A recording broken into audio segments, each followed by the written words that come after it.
होंगे। दिग्विजय सिंह ने, मध्य प्रदेश में यूसीसी की तैयारी हो रही है, कई राज्यों में हो गया, एमपी में भी हो रही है। तो दिग्विजय सिंह ने कहा कि देखिए यूसीसी जोड़ने वाला होना चाहिए, तोड़ने वाला नहीं। ठीक है, ये तो उनसे एक्सपेक्टेड है। फिर उन्होंने कहा वैसे एक बात आपको और याद दिला दूं कि ये यूसीसी का प्रोविजन संविधान के अंदर कांग्रेस पार्टी ने डलवाया था। यूसीसी के मामले में कांग्रेस पार्टी का बड़ा स्पष्ट है।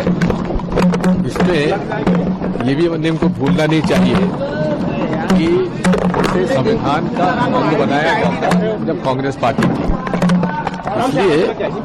इसलिए यूनिफाइड सिविल कोड का उसका जिस प्रकार से उपयोग होना चाहिए समाज को जोड़ने के लिए, उसमें कटुता पैदा नहीं होना चाहिए।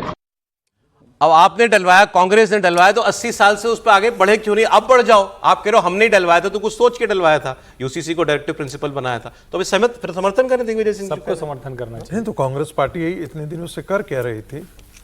यूसीसी पर तो हमेशा कांग्रेस पार्टी विरोध में रही है।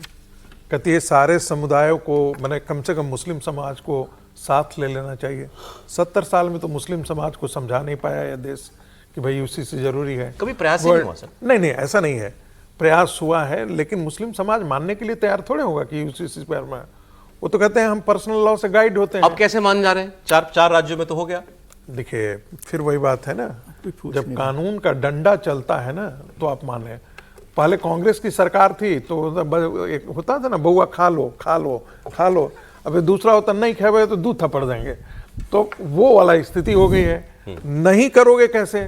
करना पड़ेगा। कुछ वैसे ही है जैसे ही कांग्रेस कहती है कि राम मंदिर का तो ताले तो हमने खुलवाया था। बिल्कुल। अब राम मंदिर भाई मैं कहता हूँ काउ स्लॉटर जो है वो भी protection directive principle of state policy में है, तो करा लेते तुम। क्या है, क्या कहना क्या चाह रहे थे यूसीसी पर? अभी तो कांग्रेस भी नहीं बता सकते कि दिग्विजय सिंह क्या कहना चाहते हैं। तो कांग्रेस इस समय दिग्विजय सिंह डरी हुई है कि वो क्या बोल दे और पार्टी के लिए फजीयत कर दे। जिस तरीके से उन्होंने जीतू पटवारी के बयान को लेकर जिस तरीके से पार्टी के लिए फजीयत खड़ी कर दी थी, और अब उन्होंने जो यात्रा शुरू करी है और उसके बाद उन्होंने भी यूसीसी का बयान दिया, और मुझे लगता है कि उन्होंने बयान देकर बहुत स्पष्ट कर दिया है।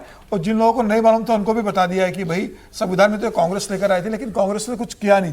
कहने का तात्पर्य यही है कि जो कांग्रेस नहीं कर पाई वो बीजेपी। समय मेरा चला गया, लेकिन एक खबर मैंने हर्षवर्धन जी के लिए रखी थी आज स्पेशली, जाते जाते जरूरी है बताना, इनका दिल खुश हो जाएगा, मतलब सांत्वना सी है इनके लिए।